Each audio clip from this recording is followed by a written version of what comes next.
Thank you. My name is Nate Klarfeld, and I'm the Equality Florida Broward Steering Committee Chair for tonight's gala. Thank you all for coming. First of all, I want to thank the Hyatt Regency Pier 66 and their staff. They have done an incredible job tonight. Thank you. And thanks to Leonard Rutledge and his band and Tammy Holder playing out in the foyer all night long. Before we get started, I'd like to have a moment of silence for the people of Paris and people all over the world that have suffered this year from oppression and hate. And so if we'll just have a moment of silence right now. Thank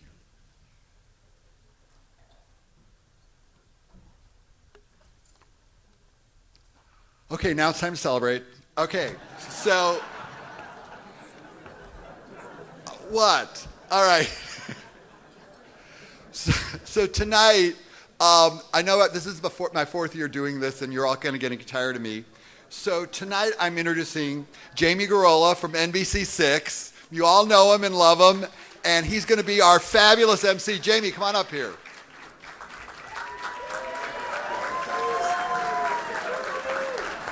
Hello, good evening. It's great to be here, but even better, how about those Men's Warehouse models that we've got? I don't know if any of you have seen them walking around. Okay, if not, make sure you check them out. Also, those BMWs, you couldn't miss those walking in, right? All right. Also, the Bank of America Tower. Anybody notice anything different? Yes, for the first time in honor of LGBT rights and in celebration of Equality Florida, they have lit their building all green. So... I love this community, and I love what I do at NBC6. NBC6 is owned by NBC, and the company really embraces diversity. We also have NBC Out, and we were the first station to sponsor Gay Pride Miami Beach, so we're very proactive in the community, and we make covering LGBT issues a priority.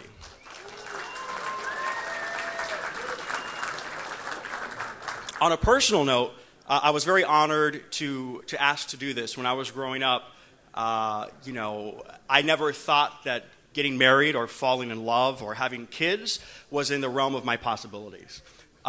Because of all the events that happened this year and because of gay activists and because of groups like Equality Florida, my perspective on life has certainly changed, and I know that those things are possible now. So let's give everybody a round of applause for that.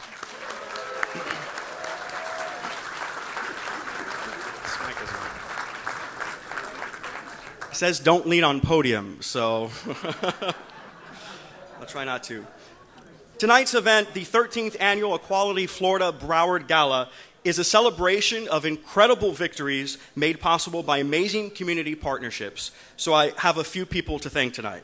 First of all, Nate and his amazing steering and host committee who work here. They work year-round to plan and grow this event. This year, it was coordinated by the amazing David McLaughlin of I Do Custom Events. Raise your hands, everybody, and let's give them a round of applause.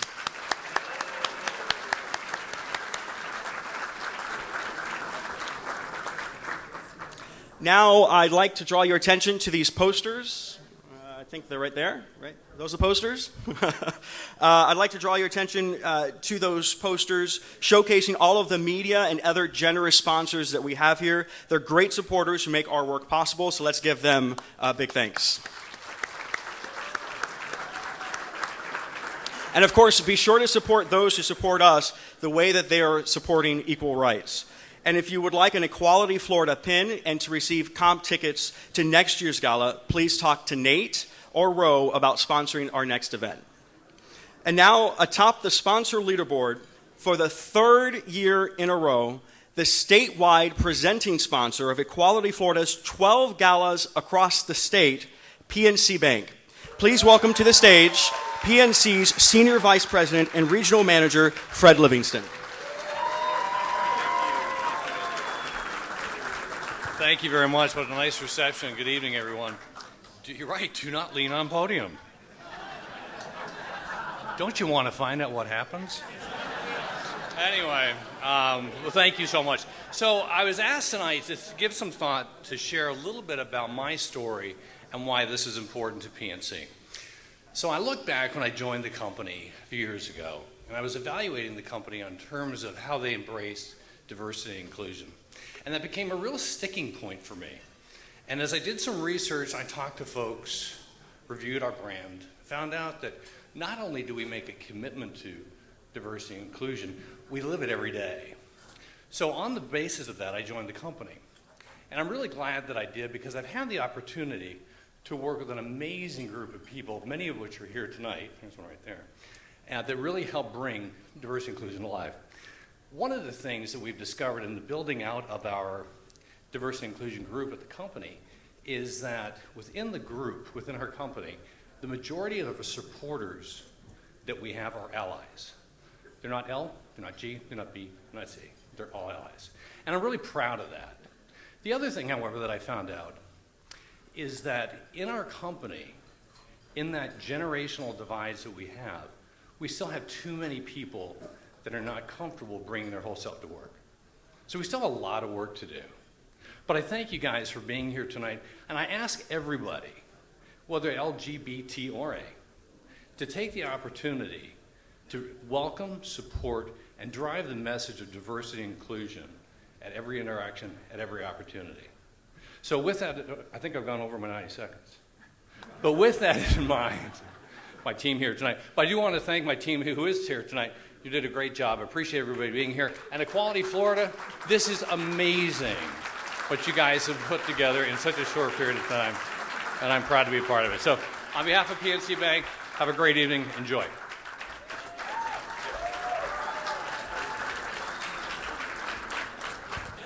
We are so grateful for PNC's support, and it's great that the beauty of it's more than skin deep.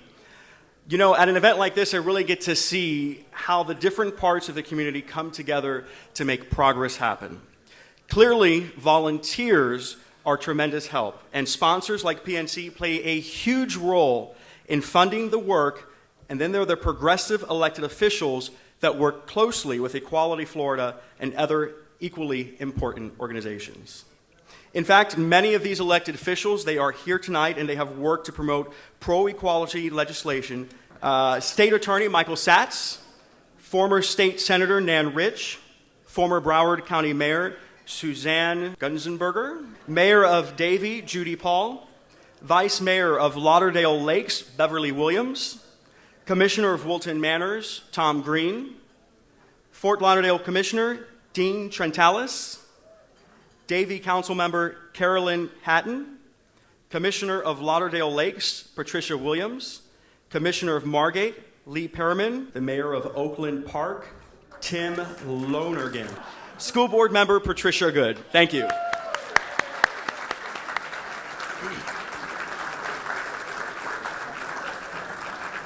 There's another poster, same poster. Okay, same poster over here to my right, which is your left, is the list of elected officials who have lent their names to this event. It is our largest ever honorary host committee with an unprecedented 94 officials, including representatives from 20 of Broward's 30 municipalities. The times are changing, so take time to thank those elected officials. In 1997, in St. Petersburg, a couple of visionaries, Nadine Smith, Stratton Politzer, began plotting the path to a Florida-free discrimination based upon sexual orientation, gender identity, and expression, and they formed Equality Florida. 18 years have passed since then, and now with staff and volunteer teams from Pensacola to Key West and more than 260,000 members, Equality Florida is truly statewide. It is now my pleasure to bring to the stage Deputy Director and co-founder of Equality Florida, Stratton Politzer. Stratton.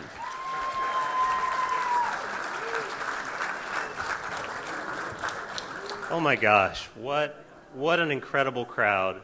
I have to tell you all, when we walk in and I see all of you pouring into the parking lot and walking up the sidewalk, I just feel this enormous gratitude that so many people believe in this mission and this work and care enough to support it and stand with us tonight. So thank you, thank you, thank you. And I want you to know we do listen to you.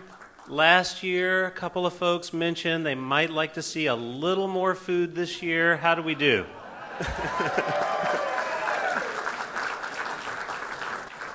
So it's my privilege tonight to present our very first award, which is our Equality Means Business Award. Our business partners are so important to the work that we do, and I cannot think of a more deserving pair of honorees than we have here with us tonight.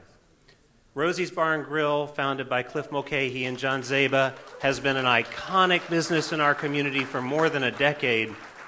You all know them. I know that they support many other organizations in this community. They really set the standard for what it means for a business to be a good community partner. They have hosted galas for Equality Florida at no cost. They have held large events in their restaurant. And in addition to all that they do for us in kind, every year Cliff and John write a check to Equality Florida for thousands of dollars because they know we need the financial support as well. I have to tell you that when I have lunch with them every year, I run out of thank yous with these guys. Their generosity truly overwhelms me. I know many of you have had that experience of sitting with these two somewhat soft-spoken, incredible leaders in our community. Please give a thunderous roar of applause for John Zabel, Cliff Mulcahy, and Rosie's Bar and Grill and their team.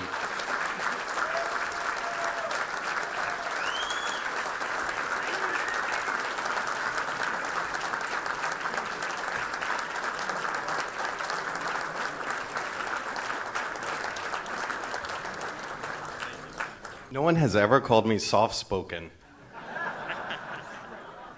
So I have to tell you, at Rosie's, we have 80 employees, so I don't do a lot of public speaking, so I'm only talking to the first 4 rows here. We opened 13 years ago as Hamburger Mary's, and really not knowing anything about the restaurant business, let alone really the gay community in Fort Lauderdale.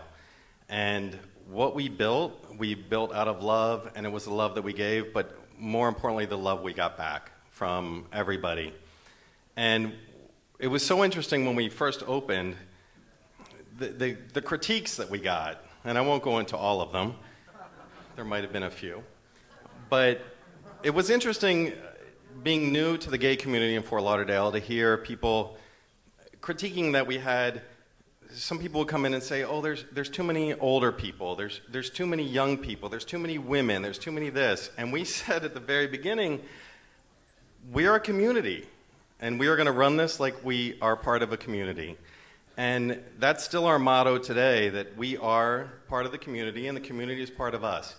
And it's very important to us that we are all work together and become stronger as a community in Wilton Manors, a community in Fort Lauderdale, a community in Broward, in Florida, and across the country. And in 13 years, the changes that we have seen have been absolutely amazing and wonderful to see. And we absolutely love being a part of it, and we thank everybody so much for supporting us, and we're so privileged to be able to support everybody here and all the organizations that we support.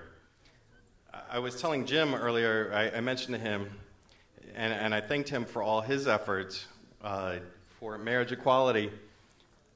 I was a little upset. I went to bed one night, and I was just a very choosy older gay man, and I woke up an old maid.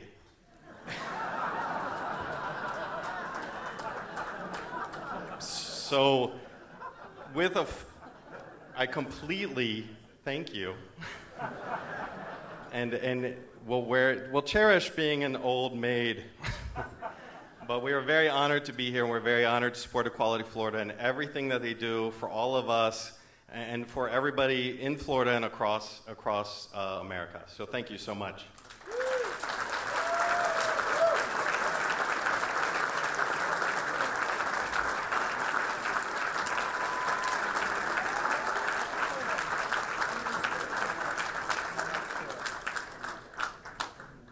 You know, we always talk about how fast the world is changing, how unbelievably fast it's changing. It is hard to believe that just barely over 2 years ago, the federal DOMA was still in place. That when we held this event last year, we all cheered loudly as the Florida plaintiff couples stepped to the front of the room, but we still could not marry. And here we are today.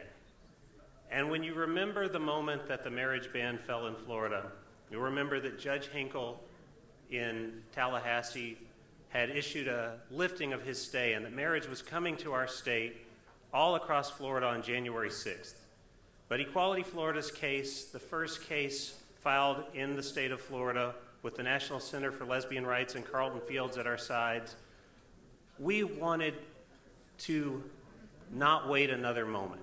And so we asked the judge in our case if she would consider, on the eve of marriage coming statewide, if she would consider granting marriages, lifting the stay in her case, and allowing our plaintiff couples, Kathy and Carla, Jeff and Todd, who are here tonight, to marry.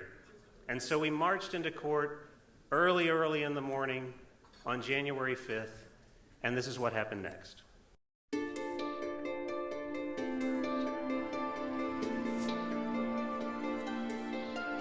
The plaintiffs have moved to vacate the stay, effective immediately.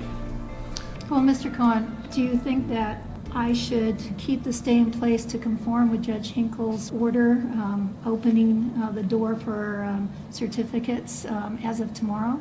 Your Honor, I think your own words are the best answer to the question that you've posed. This is from your order.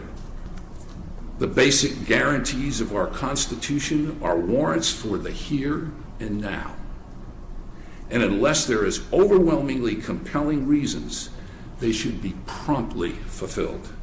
Another day where the plaintiffs do not have equal rights is a day that shames our country.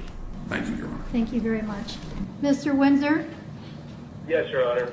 Does it really matter whether or not I lift the stay or just leave it until tomorrow?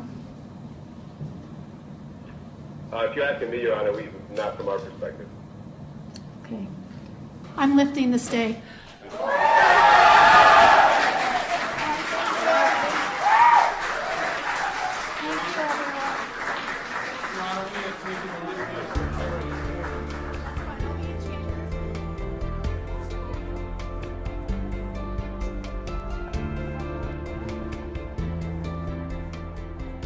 We both ready? Everybody ready? I got it. To the other, in the presence of this company, I do now, by the authority vested in me by the state of Florida, pronounce you married. You may now kiss.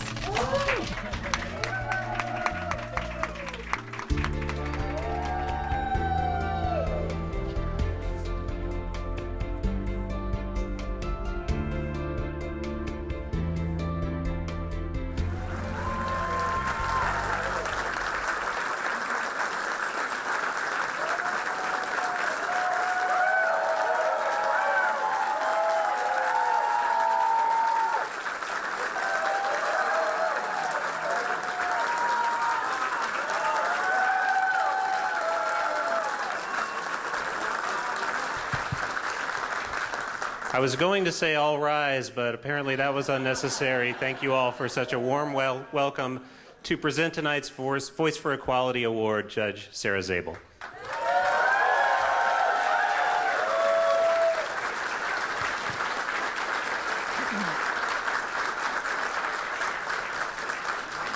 Thank you very much. I'm very humbled to be here tonight. And my daughter, who's a senior in high school, doesn't like me using this word, but I'm going to use it anyway. A journey. That's what this has been. It's been a journey. And here we are today.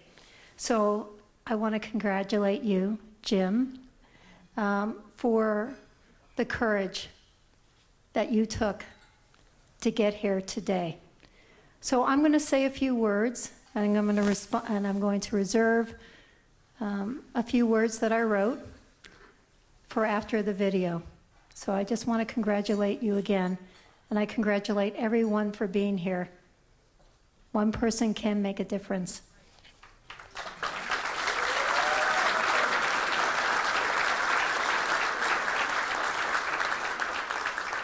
It is my great pleasure to stand here today as we honor Jim Obergefell, the man who fought tirelessly and courageously for marriage equality throughout the land. While most of you know Jim from his victory on the steps of the U.S. Supreme Court, it was a long road to get there, a journey.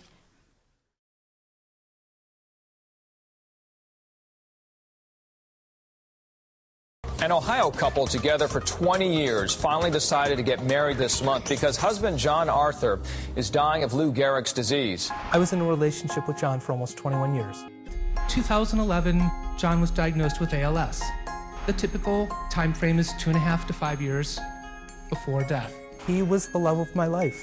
We were watching the news, waiting for the Supreme Court decision to come out on Windsor, and the ruling was released, the decision read, and I just leaned over, hugged John, kissed him, and said, let's get married. We already felt married, and we wanted it to be a marriage that actually carried legal weight and legal respect. Ohio still does not recognize gay marriage. Other states do. Because of our friends and family, the entire $13,000 cost of the medical jet was covered, because they wanted us to get married and they wanted to be part of it. John Arthur passed away from Lou Gehrig's disease. Arthur and his same-sex partner, James Obergefell, were legally married in another state. A federal judge in Cincinnati heard final arguments in a fight over gay marriage in Ohio. At issue, whether same-sex marriages should be recognized on Ohio death certificates, despite a statewide ban. To be told that John's last record as a person would forever be wrong, it's a horrible thing to hear. I couldn't think of a better thing to do. To live up to my vow. I do. They were married in Maryland and sued to have Jim named as surviving spouse on John's death certificate. It is a temporary order that compels Ohio to recognize their legal Maryland marriage. Each side says it is prepared to appeal, and that next step will take this case all the way to the U.S. Supreme Court. If the Supreme Court rules in our favor, it's going to be just an incredible feeling of joy and of accomplishment. More than anything, I'm going to miss John. I really am. I'm going to wish he were here to know we won.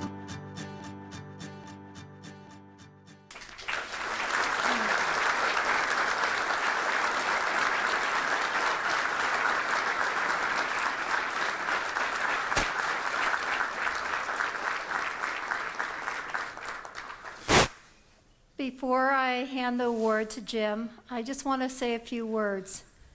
And I'll be brief, as I like my lawyers to be brief when they appear in front of me.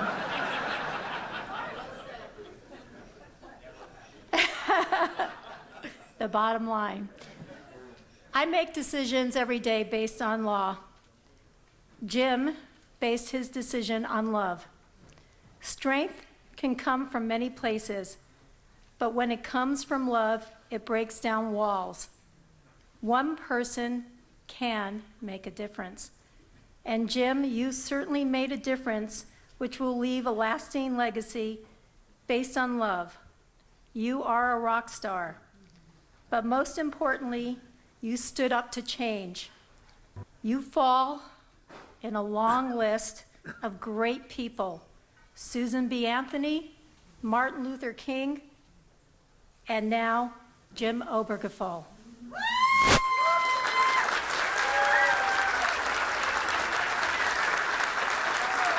In the immortal words of the Beatles, all we need is love. Congratulations, Jim.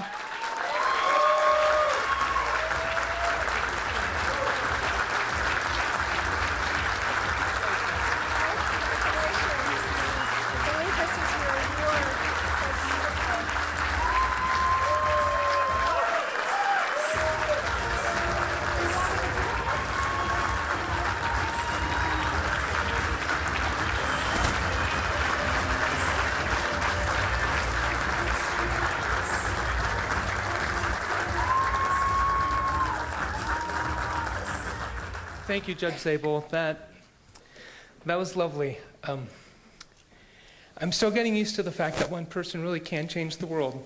So thank you for that reminder. And for me, that person was John, my husband.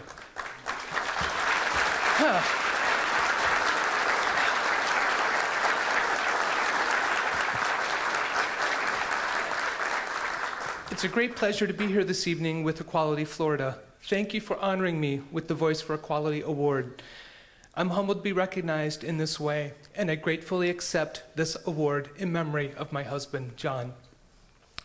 For much of my life, I didn't use my voice to speak up about or fight for what matters. I was content to let others do that for me. Other individuals and organizations like Equality Florida. All too frequently, I spoke out simply by writing a check. It took love, marriage, and death for me to find my voice. I met John, the love of my life, in 1992. We built a life together in Cincinnati, and we were the lucky ones. Our families loved us unconditionally. We had a great circle of friends. We never lost a job. We never lost a home. And we were never attacked simply because of who we are. Our life was turned upside down in 2011, though, when John was diagnosed with ALS, also known as Lou Gehrig's disease. Less than 2 years later, John was bedridden in at-home hospice care, and I was his full-time caregiver. Caring for John was scary. It was tiring, and it was overwhelming. But it was also the greatest privilege of my life. After all, when you love someone, you take care of them, no matter what. Then my hero, Edie Windsor, won in the Supreme Court of the United States when that court struck down part of the Defense of Marriage Act. At that moment, I hugged and kissed John and said, "Let's get married." And luckily, he said yes. After more than 20 years together, we wanted to marry and make our promises to love, honor, and protect each other public and legal. We wanted to spend John's remaining days as husband and husband, not legal strangers. Unfortunately, we couldn't simply marry at home in Cincinnati because of Ohio's ban on same-sex marriage. Because John was bedridden, we had to charter a medical jet. We flew to Baltimore Washington International Airport, where we parked on the airport tarmac and were married by John's aunt, Paulette.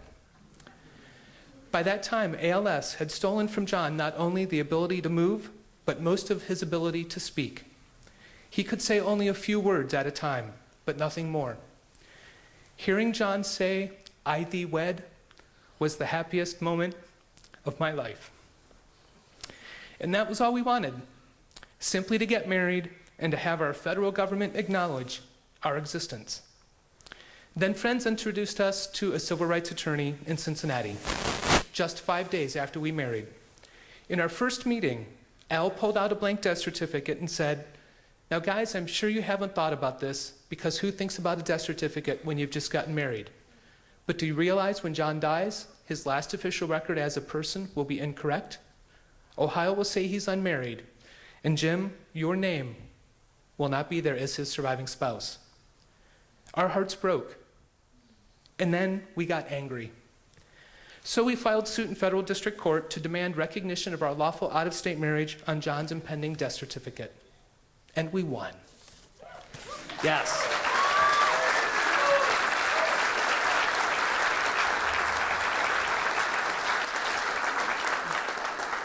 John died 3 months to the day after that ruling, but he died knowing that the state we call home must acknowledge our marriage on his death certificate.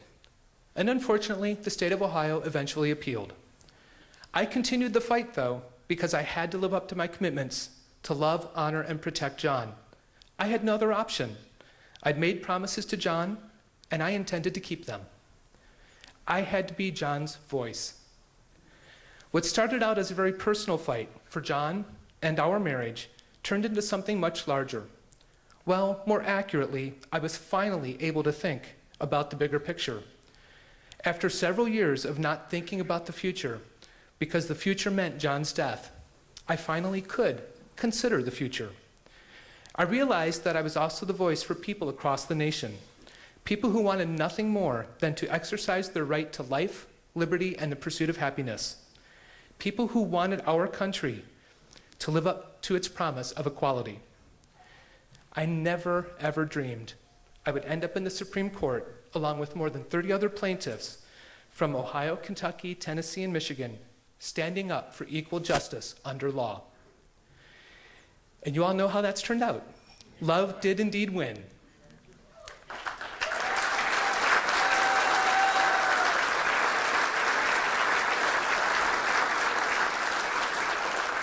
I'm humbled to be part of such a momentous change in our country, and I'm still getting used to what happened on June 26th and my place in it. People call me a hero, a pioneer, a courageous man.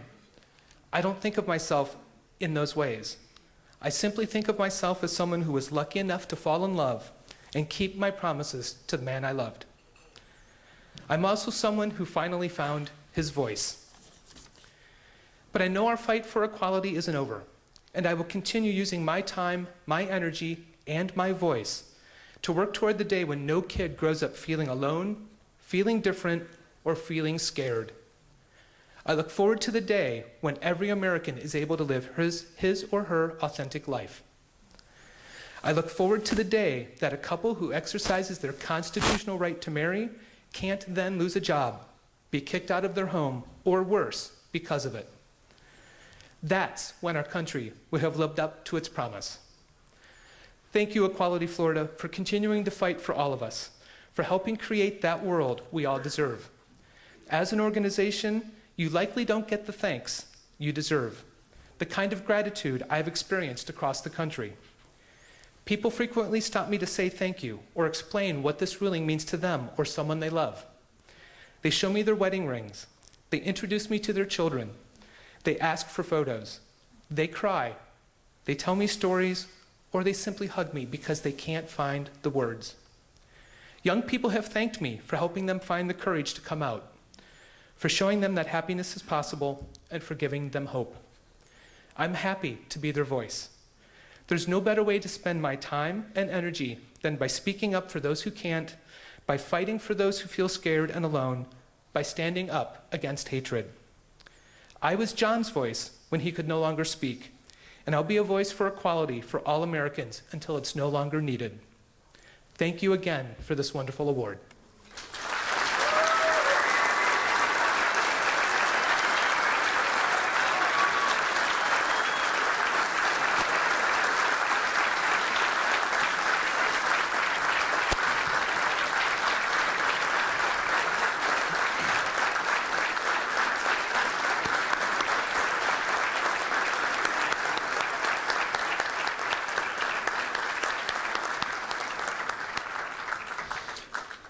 As a journalist covering gay marriage, it's one of our responsibilities to be as neutral and objective as possible. But I think we all know what side of the issue I stood on.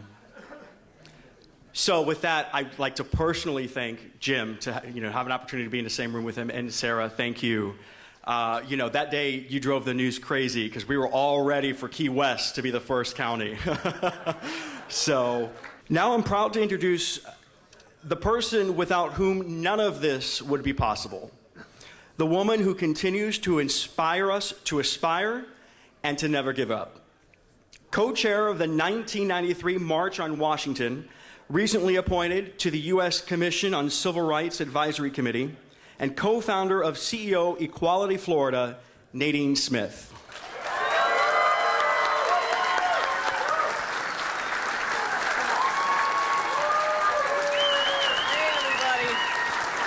Hey, everybody. My goodness, you look beautiful. I thank you for putting water in my eyes, Jim. This is really phenomenal, and I am deeply moved. In fact, I think that for our movement, we're about to see the second wave of the impact of marriage equality. Because I know when I went home for my father's 80th birthday to Panama City, and for folks who don't know, Panama City, it's lower Alabama, it's also known as the Redneck Riviera, proudly. And a friend of mine said, she was telling me about how she had gotten married, and she said it was kind of weird because I told my sisters that I was going to get married, and they're busybodies. I thought they'd immediately go, okay, great, I'm going to plan everything. And instead, she said they were kind of weird, and it was really, making her angry. And so as the wedding day got closer and closer, she finally said that she was going to confront her sisters about not being fully on board. And when she went to confront them, she said, well, we didn't know how to react because here's how you told us. Hey, look, if you're not doing anything, I'm going to get married, and if you can be there, it'd be great, but, whatever. So he said, I didn't know whether it was a hostage situation. I didn't know what was going on, so. But I tell you that because I know that weddings that have transpired since that beautiful day in Judge Zabel's chambers until today have included that moment when you were deciding who exactly you were going to invite, and it suddenly called a question. Many of us who've come out, we've sort of gotten to that place of sort of a détente in our family. We're out, but we're not really going to talk about it much, and there's certain subject areas that we just don't delve into, but weddings really do call that question. And I have been amazed by story after story, and I'm going to lean on this thing. I don't care. Nobody tells me what to do. No, I'm just messing. No, I'm just messing. But by story after story of people who found in their families supporters that they never, ever envisioned. And we really are seeing that. There are people who are at the forefront of passing that awful constitutional amendment in 2008 who are standing at the forefront of equality now, who have taken what Judge Zabel referred to as that journey. And that journey begins really with those small conversations. We get to honor those heroic people. We get to honor in St. Pete, we got to honor Edie Windsor. It is amazing to be able to honor Jim tonight. And what strikes me about all of these heroic figures in this struggle, the plaintiffs in our case as well, is that none of them ever would think of themselves as heroes. They would be the first to say, we stand here carried on the shoulders of the people in this room and rooms like this all over the country. And I'm not just saying this because I'm in Broward, but Broward continues to be the standard bearer. This is the largest event that we have in the state. This is the most successful fundraising event that we have in the state. This is our largest volunteer base that we have in the state. And at a moment when, in the wake of marriage equality, some places began to repeal domestic partnership, Broward County said, no, that's still valuable too, and made it stronger. So Broward County, you all continue to set the bar for what equality ought to look like in our state, and we cannot thank you enough for doing that incredible work.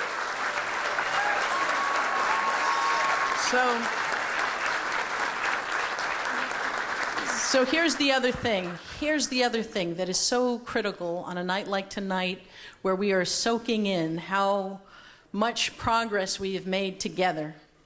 And it's this: we have to remember what it took to get here, because we've got a long way to go.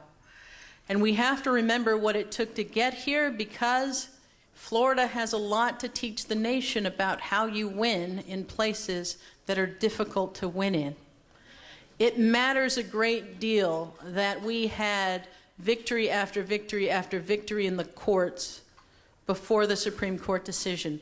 It matters a great deal that Florida, the third largest state in the nation, a deep South state, a Republican-controlled state, was in the win column, that we had marriage equality in our state before the Supreme Court ruled. That matters. When Florida got on board, it helped to deliver the message that America was ready for that incredible decision. And so we have carved out victories in Florida. More than 56% of Floridians now live in places where discrimination at the local level is absolutely illegal. That is 10 million people. Think of, I don't know, New Hampshire, Delaware, Rhode Island, the Dakotas, Vermont, D.C., combine all of those states, and it still doesn't equal up to the number of people that we have protected because you've invested in that work, city after city and county after county. We should be incredibly proud of that. But it also means when I drive from here to where I grew up in Panama City, I go through city and county after county where my rights evaporate the moment I cross that invisible line. It has to be something we celebrate, that we are making progress, and we have to be absolutely impatient for full and lasting equality all across our state and all across our nation. And when Broward leads the way, you set that bar high, and other places begin to follow. And we use Broward as an example all across the state when we're passing safe schools bills to address bullying in our schools, when we're challenging other communities to add protections or keep protections in place. What you do here, what you've invested in here, matters a great deal. And you know, right now, I know many of us are reeling, whether when we watch the news and we see what's happened in Beirut, we see what's happened in France, and we can feel very, very helpless. But I want to just challenge us to remember that the extremism that we encounter, those people that stood on the steps of the courthouse when we were fighting for marriage equality and called us every kind of name, that same belief that their religious ideology is sufficient to inflict harm on other people is something that we don't have to simply challenge on foreign soil. We can challenge it and must challenge it right here in our country. So,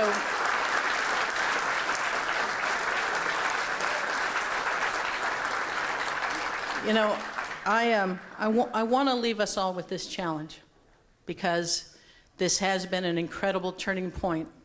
But as Evan Wolfson often says, winning isn't won. We are winning, and we are far from having won. And as much as marriage means to me as a parent, as a spouse, and it is an incredible inflection point in this country's history, we have to remember that we live in a place where 40% of the homeless youth are LGBT. We live in a place where disproportionately our young people are caught up in human trafficking because not only are they homeless, but no one's looking for them. We have to understand that it is cold comfort to know you can get married if doing so costs you your job. And so the work that is ahead of us is going to be difficult. We're already in the middle of the post-marriage backlash. We've been in Tallahassee for almost 20 years now, and in these last 2 election cycles or legislative sessions, we have seen the ugliest anti-LGBT legislation we have ever seen. A bill that would make it illegal for transgender people to use public restrooms. A bill, House Bill 401, that was introduced by a Republican legislator out of Sarasota that would allow doctors to refuse to treat LGBT patients. It is the most, if you think of Indiana, remember the huge backlash when Indiana passed that bill that everyone said was so far-reaching? This bill makes Indiana's bill look like child's play. So the people who, when we say we are winning and winning and winning, there's a room where other people are going, we are losing and losing and losing, and out of that, they have become uglier and more desperate in the things that they are doing. And our job right now is to be energized by our victories, but not complacent. And that is why it thrills me to look across this crowd and see an even bigger team this year with marriage secure in our hands, knowing that you're ready to fight. And for our families, we can't think that marriage is the end of the road in terms of what we must secure, because you saw the weddings that happened in Judge Zabel's chambers. Well, the very first couple who got married not too long ago had twins. And at a moment they should have simply been celebrating the birth of their twins, they had to deal with the fact that the state of Florida makes it illegal to put their names on the birth certificate as a married couple, and instead identifies them as a single mom, father unknown. So we've got work to do. We are very fortunate that we have a strong legal team that is always there. Stratton mentioned Carlton Fields, our good friends at National Center for Lesbian Rights, but I also want to point out one of our lead attorneys who's been here. There she is, Liz Schwartz, back in court again.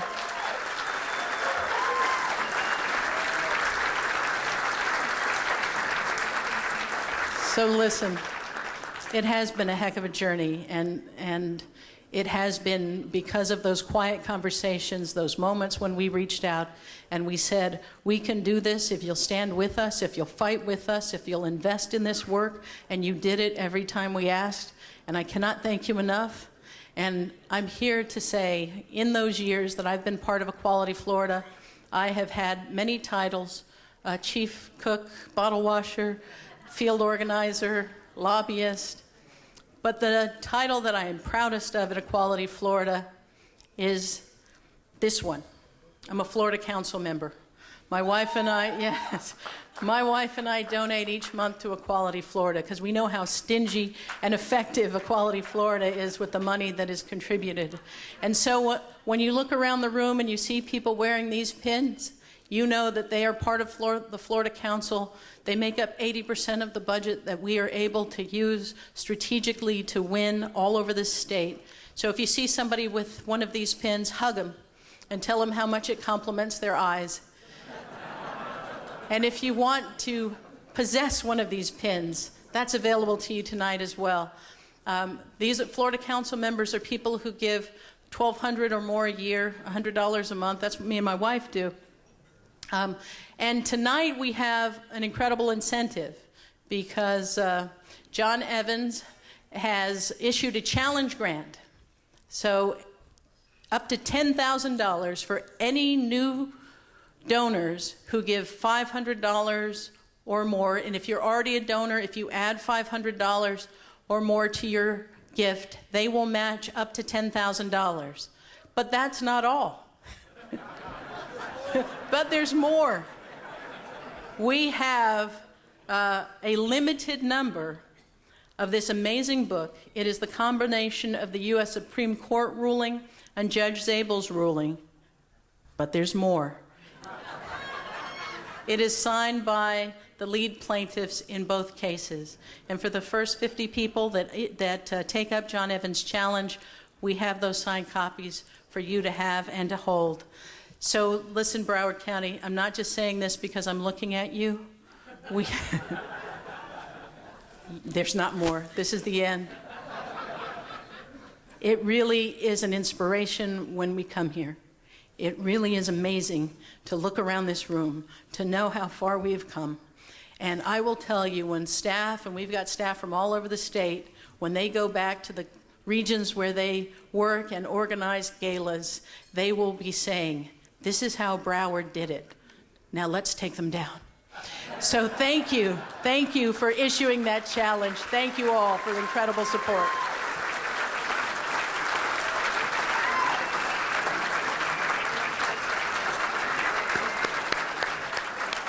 And for a limited time, we have waived shipping and handling on that book. So, just to kind of reemphasize a little bit about what Nadine shared and what Jim had shared, you know, they may not have accepted it yet. Jim and the other plaintiffs may not have accepted this yet, but they are heroes, they are pioneers, and they are courageous people. So let's give them another round of applause.